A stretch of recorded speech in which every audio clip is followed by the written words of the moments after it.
Hey guys, TRex here, and here for a bit of a special video, and a bit of a special upcoming series. So if you guys remember, a little while ago, I posted a video talking about a potential Nintendo Cinematic Universe that I had in mind. For that video, I went through 13 movie ideas that I had for a potential Nintendo/Super Smash Bros. Universe. And I went through each individual movie, talking about what would be kind of happening in the story, what the story is based off of, the characters, the main plot line, but it was very brief for each of those videos. It did have spoilers in it, but it wasn't as in-depth as what I'm about to show you. So starting this week, for the next 13 weeks, what I'm going to be doing is I'm going to be talking about each individual movie for the whole video and go more in depth of each story and then explain how the story connects with the entire universe that I have in mind. So what I'm planning to do is have the tones of the movies. They're going to start lighthearted, but then they're gradually going to get a little bit darker and more intense and just have a more mature tone by the end of the saga. Kind of like Harry Potter and Marvel. But today we have the most lighthearted movie out of the entire saga, the very first installment of the saga, Super Mario Bros. I figured I'd better get these ideas out before they release the trailer of the actual Super Mario movie coming out later this year. And just a fair warning, I'll say this in each of the videos I do, but since I'm talking about the story,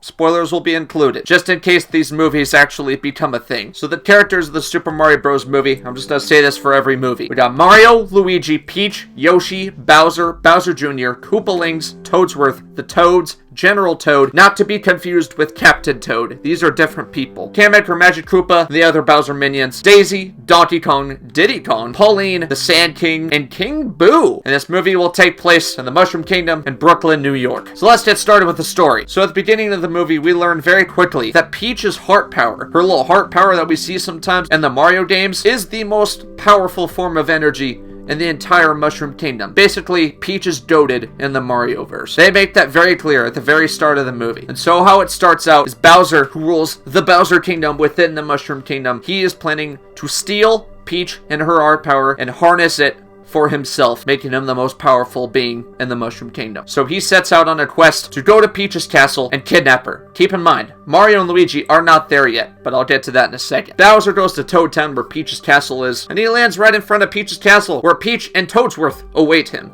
Rather, his cheeks. Bowser attempts to quickly grab Peach and take her back to his castle, but to no avail. Peach absolutely destroys him. What Peach's heart power will kind of be in this universe, it'll be like a form of telepathy, placing whatever object or being in kind of this heart force field kinda, and being able to maneuver whatever that thing is inside the force field around, like a form of telekinesis. And so Peach uses her heart power to immediately trap Bowser and have him under her control, and then Peach yeets Bowser all the way back to Bowser Castle. She is goated, I am telling you. Hear me out. We're going to continue on. And so after that is established, we get a shot of a humble home in Brooklyn, New York, where we are introduced to an average Joe married couple. The wife goes upstairs into the bathroom that they have upstairs because she hears a thud. She goes into the bathroom, opens the shower curtain, and she sees two babies. What? Chilling in the bathtub. Alright? Hear me out here. Of course, she loses her absolute marbles, and then that's when Mario takes over the narration, explaining that he and Luigi are those babies in that bathtub. And so he goes through a little narration monologue, kind of doing a brief explanation of how the Mushroom Kingdom came to be. And then after he talks about the Mushroom Kingdom, it goes through a phase of Mario and Luigi's childhood and how they were raised in Brooklyn, New York after being adopted by this couple. As they're growing up, they're kind of the top dogs because everyone notices that there is something different about these guys. They're faster than everyone. They're stronger than everyone. They're more athletic than everyone. And they can very much jump higher than everyone. They can also grow a mean mustache for a measly 15-year-old. And they even play football in high school, which is mainly how everyone notices that Mario and Luigi are pretty much better than everyone else. So they go through that phase, they graduate high school, and they grow up to be plumbers. After graduating high school and becoming a plumber, Mario and Luigi get their own apartment, and after their first day, Mario and Luigi are quite literally pooped, and they are just absolutely exhausted. But before they can rest, their dad calls them. Their dad that lives in Brooklyn. He calls them up and says, "Hey, I think the tub in our upstairs bathroom is kind of acting up a bit. Our drain isn't draining properly." So even though they're exhausted, they want to help out their old man. So they go to their parents' house, and they're about to look at this bathtub that seemingly can't drain properly. And as Mario and Luigi are about to examine the drain, they get sucked in. Yes, they get sucked into this drain, and then they find themselves in the sky, plummeting down onto the grassy terrain that is the Mushroom Kingdom. You might be wondering, how all this adds up. And so they land on a little bit of the outskirts of Toad Town, where a few people notice them. They immediately notice that these are the famous Mario Bros. Yeah, they know who these guys are. Not because of their deeds in Brooklyn and how special they were. No, because Mario and Luigi were once from the Mushroom Kingdom. I explained earlier that the first time we see Mario and Luigi, they're babies in a bathtub. But how did they get there? That's right, the Mario Bros, before approaching Peach's castle, they discover their parents, who are residents in Toad Town. They are not actually toads. Not everyone in Toad Town is a toad. They reunite with their parents, and they learn a bit about their past. And this is their biological parents. Let me just make that clear. So Mario and Luigi were born in the Mushroom Kingdom, and the reason why they were famous is because when the Mario Bros were born, they were blessed with great power by the Grand Star, alright, the Grand Star, and that the cosmos, as they put it, prophesied that Mario and Luigi would be the ones to save the Mushroom Kingdom one day, and all the lands around. That'll get explored in later movies. So they learn about this great power that they have from their parents, and it's a very heartwarming reunion between them, which is where Mario and Luigi get their signature hats from them. And they also explain that when they were babies, a giant portal or wormhole appeared in the sky above Toad Town, but only sucked in Mario and Luigi when they were babies, and it led to them getting thrown into the bathtub of Brooklyn. The wormhole and the portal won't get explained again until the end of this video. So that's how they got to Brooklyn. They learned all this from their Mushroom Kingdom parents. After Mario and Luigi are processing all of this madness, Mario wants to return to Brooklyn because he tells Luigi that we have a life in Brooklyn. We can't just abandon all that and come to a place where we hardly even know. But Luigi actually wants to stay, at least for a little while, and hear these people out, and that maybe they can find more fulfillment in the Mushroom Kingdom. So they argue about that for a little bit, but Mario eventually agrees to stay, at least for a while. Not like they could figure out any plans of going back to Brooklyn anyway. So then they go to Peach's castle, where they are introduced to Toadsworth and Peach. And Mario, of course, love at first sight. And low-key, Peach might be digging him a little bit too. It's a low-key thing though. Which is also where Mario learns about Peach's heart power. And so to celebrate the Mario Bros returning to the Mushroom Kingdom, Peach and Toad Town decide to throw a party for the Mario Bros at Peach's castle. They're going to the party, and it's pretty freaking lit there. Not too lit, though! Gosh, this movie is PG, and Yoshi's the DJ of the party. Let me just make that clear. We're not technically introduced to him yet. And so now we see Bowser again. He's at Bowser Castle, very much defeated and humiliated by Peach's overwhelming heart power over him. A Goomba comes in and tells him that he received word that the supposed Mario Bros have returned to the Mushroom Kingdom, and that Peach and Toad Town are throwing a party for him at this moment. Of course, Bowser has been planning something huge. He's had his minions prepare a device that he thinks could turn the tide of being able to get past Peach's heart power. And so back to the party, Peach and Mario go to the balcony, and Peach tells Mario a little bit about the many kingdoms within the Mushroom Kingdom, and that for the most part, the Mushroom Kingdom is a place where civilizations thrive. There's obviously Toad Town, and then Peach's Castle, which is kind of like the main kingdom of the Mushroom Kingdom. Peach rules over all of that. There's the Sand Kingdom, there's the Beach Kingdom, there's the Jungle Kingdom, there's New Donk City, there's a Haunted Kingdom, and then just other, like, little various kingdoms that just kind of do their own thing. But then there's Bowser's Kingdom. And that's when Mario learns about Bowser for the first time. Peach explains that Bowser's ambitions are unlike any of the other leaders within the Mushroom Kingdom, and he wants to control the entire Mushroom Kingdom instead of Peach. So that is why Bowser is after Peach's heart power. He is also in love with Peach. He wants Peach to be his bride. But if you played the games, you should already know that. So once they're done with that, Mario and Peach go back to the dance floor and absolutely tear it up. At this point, we see that Luigi has met a nice girl named Daisy, who is Peach's best friend, who got invited to the party. But now, Bowser shows up to the party, quite literally crashing it, by crashing into the side of Peach's castle, making a strong declaration that it is finally time that he captures Princess Peach. And now Bowser meets the Mario Bros. Mario and Luigi, of course, are still new to the Mushroom Kingdom, so they don't really know what they can do against Bowser. But what Bowser does is he takes that device I told you guys about earlier, and it is revealed that it is a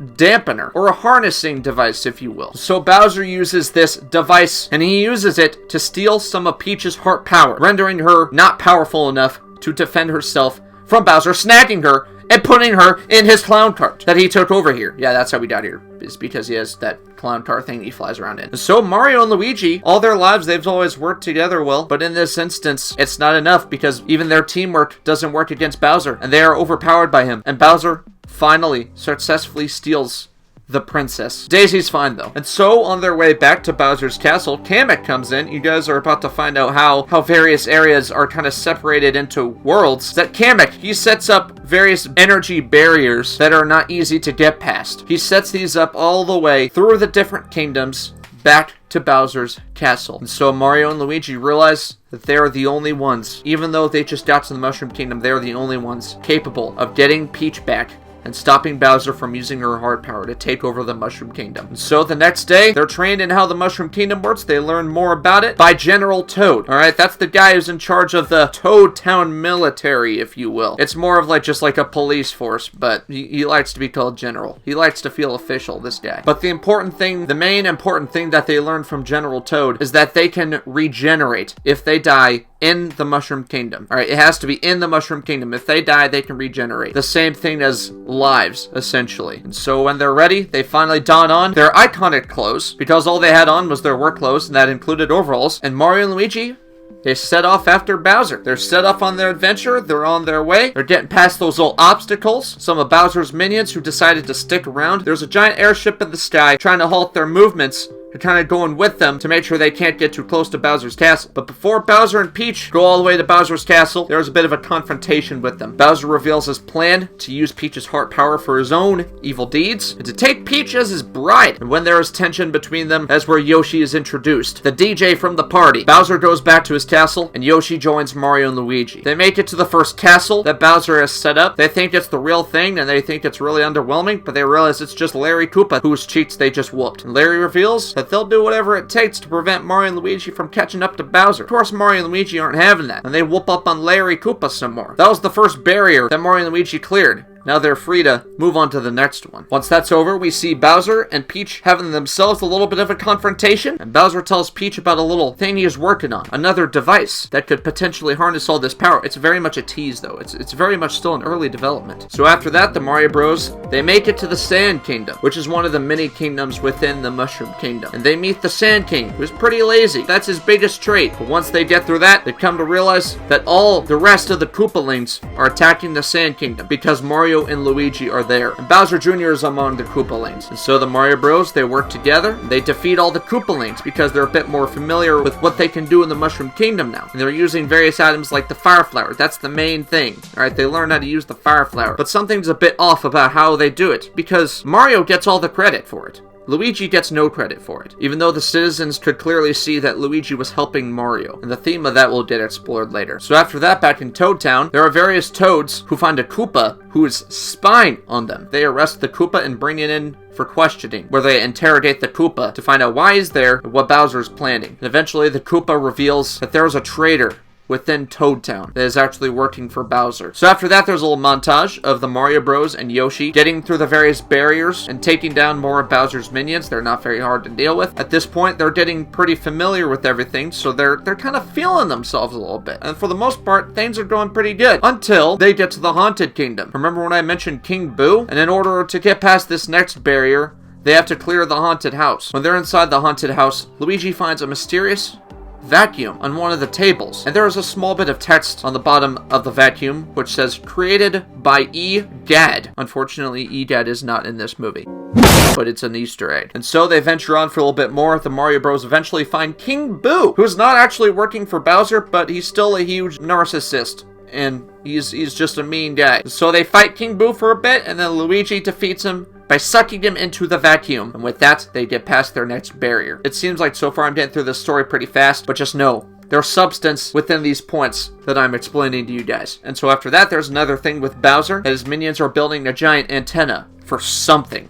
We don't know yet, but it's for something. And so after the Mario Bros are done with the haunted house, they end up in the Jungle Kingdom. They explore for a bit before getting captured by Donkey Kong's clan. Then Donkey Kong and Diddy Kong are revealed, but they can't speak, so there's no communication. They're ready to kill the Mario Bros, or more specifically, cook them and then eat them, like the Ewoks from Star Wars. And the Mario Bros fight back for a bit until the airship that the Mario Bros have been following releases a giant Mecha Koopa. And with that, the Mario Bros very much form an alliance with Donkey Kong and decide how they're going to defeat the giant Mecha Koopa. Remember when I said Mario and Luigi were using various items? Well, Mario finds a certain item box within the forest, kind of by where they are. He punches it and he realizes it's a Mega Mushroom. For those of you guys who don't know what a Mega Mushroom is, alright, think of Mario Kart Wii, you get the giant mushroom, become all big. That's what this thing is. So Mario becomes giant, and he fights the giant Mecha Koopa, and he wins! And after Donkey Kong and Diddy Kong, he's just kind of a side character of this movie. He'll have an important role later, in later movies. After they go through that, the Donkey Kong clan, even though they can't communicate, they decide to let the Mario Bros and Yoshi go as a thanks to them for saving their lives from that giant thing. And then the Mario Bros continue on their way. And then this is where things get cheeky. Bowser continues observing the antenna when General Toad shows up, revealing him to be the traitor within Toad Town, and also the reason why Bowser knew the Mario Bros returned. Remember when that Goomba told Bowser that he received word that the Mario Bros had returned?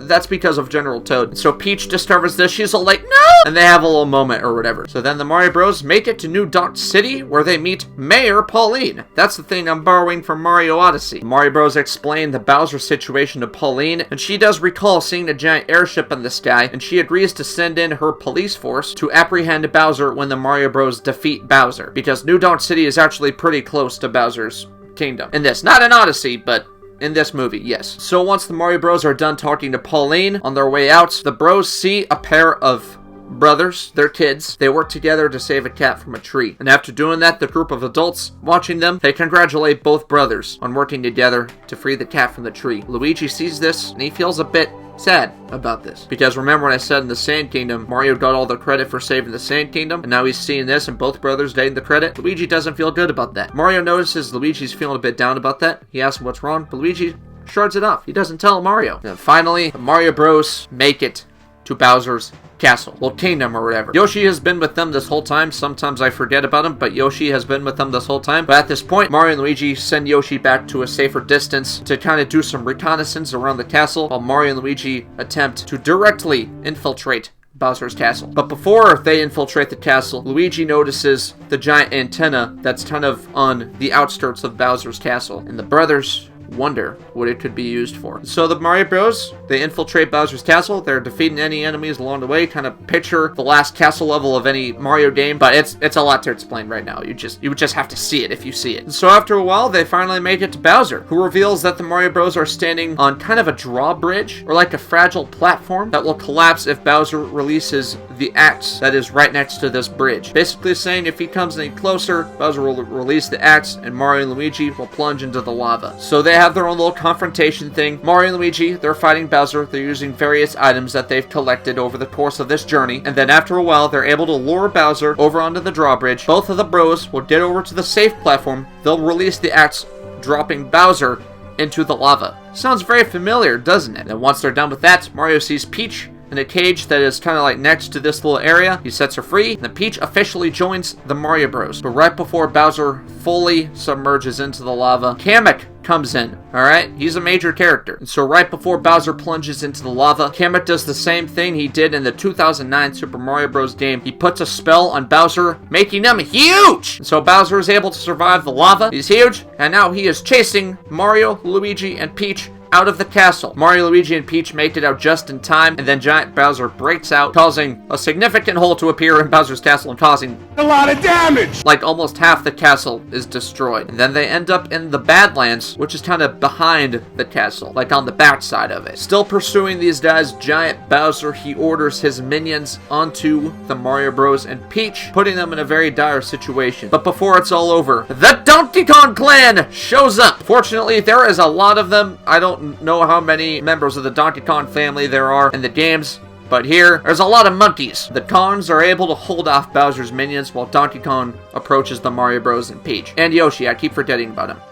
And then it's revealed that Donkey Kong and everyone else actually can talk. They just decided to mess with the Mario Bros. Because they thought it'd be funny if they pretend they couldn't communicate. And so Donkey Kong realizes the situation with giant Bowser. Mario finds another Mega Mushroom and gives it to Donkey Kong, pitting giant Bowser versus giant Donkey Kong in a Godzilla versus King Kong style battle. So while this is going on, Luigi comes up with the idea. Luigi's actually really smart. Luigi comes up with the idea of apprehending Kamek and stealing his wand and attempting to make Bowser small again. And so while Bowser is fighting Donkey Kong, Mario and Luigi break back into the castle, and then Peach and Yoshi, they're just kind of doing their own thing and kind of helping the Kongs hold off the minions or whatever. Because they got hands, alright? They got hands. So after a while, the Mario Bros, they find Kamek. They're able to give him a few punches and kicks, and then they steal the wand from Kamek. But unfortunately, in the process, they run into a few other minions that they don't have time to deal with. Luigi tells Mario to go on with the wand and do the spell on Bowser, while Luigi holds holds off these minions. And so before Mario comes back with the wand, Bowser kind of has DK on the ropes. And remember, the Mega Mushroom, along with every item here, is temporary. So just as Bowser is about to hit Donkey Kong with a fatal fire breath, the Mega Mushroom wears off and Donkey Kong returns to normal, saving his life, pretty much. Because he would have been roasted. But it didn't really help either, because it's now Giant Bowser versus regular sized Donkey Kong. But before Bowser can do anything fatal to Donkey Kong, Mario uses Kamek's wand. He puts another spell on Bowser, returning him to normal size. And then when Bowser is caught off guard, Mario quickly knocks him out, allowing the new Dot City police force to apprehend Bowser. Once the dust settled, Luigi, he had just finished fighting those minions. He rose up and saw that Mario once again got all the credit for that fight. And he got all the credit for using Kamek's wand against Bowser, even though it was Luigi's idea to do that. Obviously, Luigi's not happy. Who would be? But fortunately, Peach notices Luigi and she comforts him.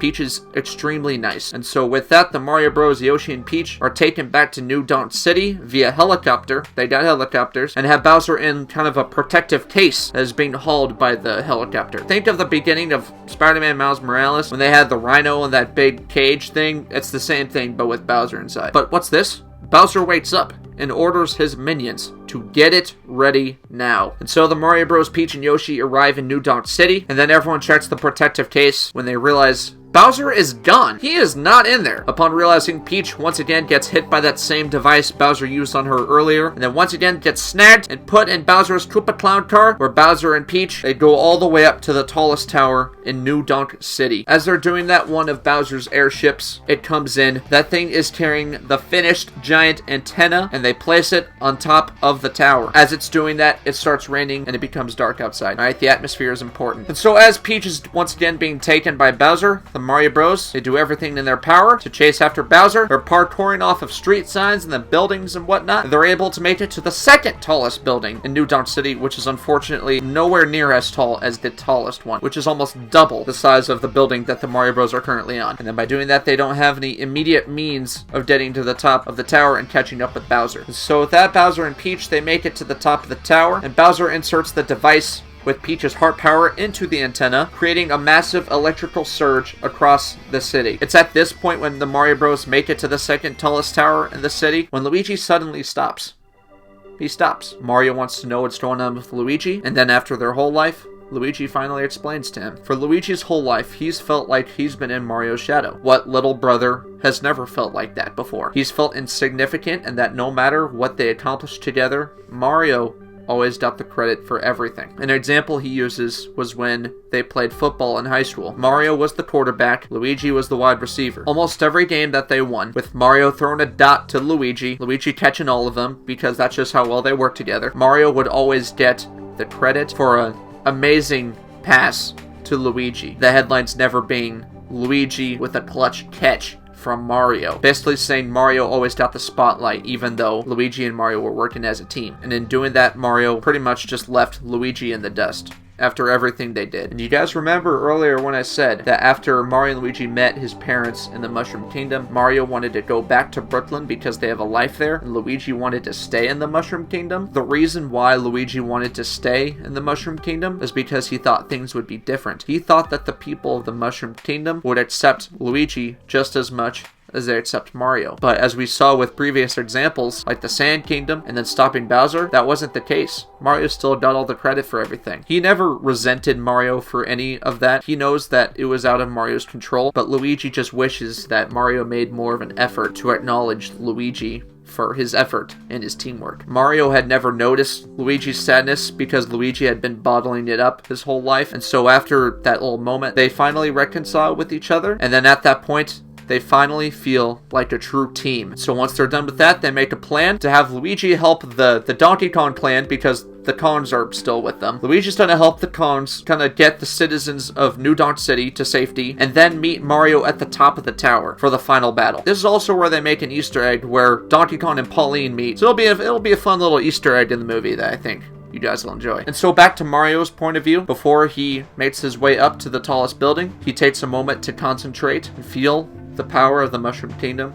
flowing through him. And then once he does that, he jumps onto the side of the tallest building, and then he quickly parkours his way up to where Bowser is and defeats any minions that he has on the side of the building. And so in doing that, Mario has mastered his movements, and even though the tallest tower is really high up, Mario is able to get up there fairly quickly. And then once he makes it to the top, he begins his final confrontation with Bowser. The giant antenna is active at this point and ready to send Peach's heart power signal all across the Mushroom Kingdom under Bowser's control, and Peach is tied to one of the poles on the roof. So after their confrontation, Mario and Bowser fight for a bit, but something's a little off. Bowser gets a little bit of a power surge from the heart power within the antenna, and he overpowers Mario with a devastating drop kick. Mario continues fighting, but oh baby, that kick did a number on him. He puts in effort, but he is once again overpowered by Bowser. So now, just as Bowser is about to finish Mario, Luigi comes in and kicks Bowser in the face! And so now, the Mario Bros are fighting Bowser together. So the two of them, yeah, so they're fighting Bowser, and it's a pretty even fight. The two of them are keeping up well with Bowser. And I thought I should mention this, there are camera drones in the sky watching the fight. And so after they fight for a little while, they've seemingly defeated Bowser. But when the Mario Bros let their guard down,